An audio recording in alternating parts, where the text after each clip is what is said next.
अस्सलामुअलैकुम दोस्तों, मैं हूं शारिफ खान। आज के दौर में पहले मैं आपको ये बता देता हूं कि ये जो वीडियो मैं आज आपको दिखाने वाला हूं ये एक हिंदू पंडित जी की है, जिन्होंने अपने मरने से पहले इस्लाम और मोहम्मद रसूलुल्लाह के बारे में कुछ बताया है। ऐसी नसीहत दे करके गए हैं अपने मरने से पहले, जिसे हर हिंदू मुसलमान भाई देख करके मतलब अजीब सा फील करेगा, एक एनर्जी सी फील होगी। और मरने से पहले सच्चाई क्या है ये वो पंडित जी बता करके मरे हैं, तो उनका वीडियो लाइव आपको दिखाऊंगा। उनके इस वीडियो से पहले मैं आपको दो बातें बताता चलूं।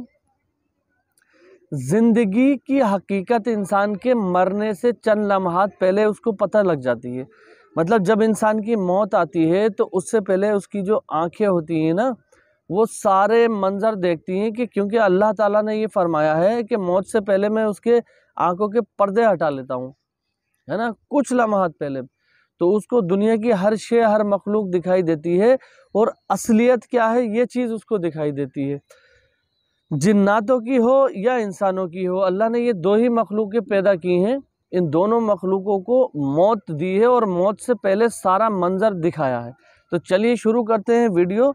पंडित जी की ये नसीहत सुनते हैं और उसके बाद फिर बात करते हैं कुरान के बारे में। अगर मोहम्मद साहब की शिक्षाओं पर मनन किया जाए, हर शास्त्र में, हर ग्रंथ में, चाहे किसी भी समाज का क्यों नहीं हो, तो कुरान की शिक्षाओं पर मनन किया जाए तो दो बातें उनमें सबसे अहम है। पहली, मोहम्मद साहब की शिक्षाएं किसी भी एक देश या एक धर्म के लिए नहीं है, सबके लिए है। और दूसरी जो उनकी शिक्षाएं हैं, आज से 1500 साल पहले जितनी वो प्रासंगिक थी, आज भी उतनी ही प्रासंगिक है।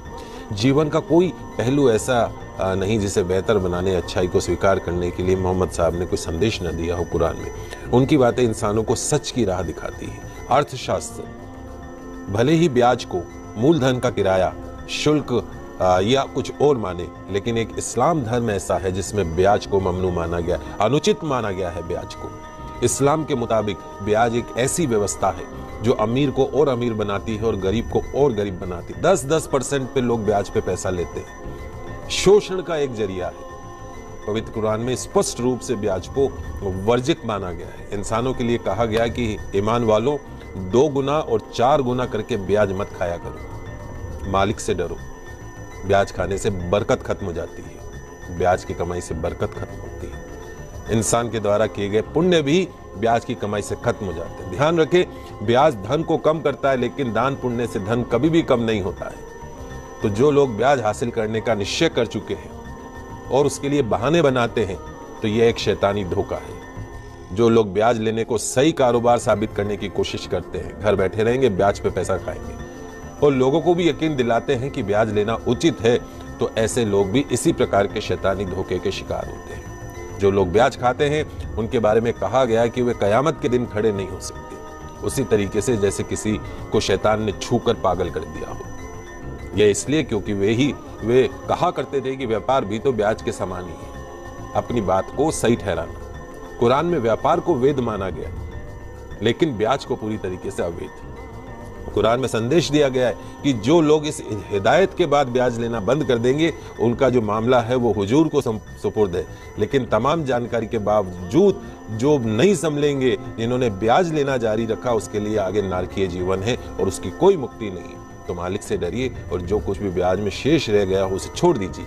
यदि तुम सच्चे दिल से ईमान रखते हो, न तुम खुद पे जुल्म करो, न तुम दूसरों के ऊपर जुल्म करो। अगर तुम्हारे पास बहुत ज्यादा धन है तो जरूरतमंद लोगों को कर्ज दो। उन्हें वापसी के लिए इतना समय दो कि कर्जदार इंसान उसे आसानी से वापस लौटा सके। किसी वास्तविक और अवश्य जो संभावी जो मजबूरी होती है, उससे अगर तुम धन न लौटा सको तो उस पर सख्ती मत करो, उसका अपमान मत करो, उसे और समय दो। रोजी कमाने का गलत तरीका, गलत साधन, गलत रास्ता मत अपनाइए। मालिक से डरते हुए, उसकी नाफरमानी से बचते हुए सही जायज हलाल तरीके अपनाने, हराम रोटी के करीब भी मत जाइएगा। तो कुरान की शिक्षा को समझिए और ये ब्याज का जो काम करते हैं उसको। किसान में गुस्ताखी है, तुरंत नबी के बारे में जानकारी दे दूं मैं। आश्चर्य होगा इस भाजपा को कि आपको चिंता है? चिंता है मेरे आँख, बस रोया नहीं हूँ, बस सब कुछ ये जान लीजिए। आँख से आंसू जो है दब गए हैं, पर दुख बहुत है। दुख क्यों? मैं ये जानना चाहता हूँ, एक मेहनत भी तकलीफ में है। मैं आपको बता दूं, मैंने नबी को पढ़ा है, अल्लाह ने उनको महबूब कहा है। उनका दिल इतना साफ था कि एक बूढ़ी दादी जो है कूड़ा फेंकती थी, और डेली उन पर कूड़ा फेंकती थी। एक दिन वो कूड़ा नहीं फेंकी। हमारे नबी ने उनका हालचाल इनके घर गए थे। उन्होंने कहा है कि अगर पड़ोसी भूखा है, वहां उन्होंने हिंदू मुसलमान नहीं बताया है कुरान में, आप कहीं भी देख लीजिए, नहीं है। कोई भी भूखा है तो आप खाना नहीं खा सकते। एक बार वो मक्का मदीना इस्लाम फैलाने गए, लोगों ने विरोध किया, पत्थर मारे, जूते तक में उनके खून, उनकी जूती जो थी उनपे भी खून आ गया था, भर गया था। इब्राहिम अलैहिस्सलाम जहन्नम की आग लेके उतरे थे, बोले थे मेरे प्यारे नबी है, मेरे प्यारे महबूब। वो इसलिए बोले थे कि अल्लाह उनको प्यारे नबी और महबूब करते थे। इस्लाम के लास्ट पैगंबर माने जाते हैं। उन्हीं की उम्मत जो है अल्लाह की बारगाह में जाएगी, सुनवाई होगी। 72-73 फिरके हैं इस्लाम में, उन्हीं की उम्मत जाएगी, वही बख्शाइश कराएंगे। अल्लाह ही जानता है मोहम्मद का मर्तबा। लेकिन ये सिर्फ इसलिए हो जाता है कि उस साहब लगाना जरूरी है, मोहम्मद साहब का मर्तबा।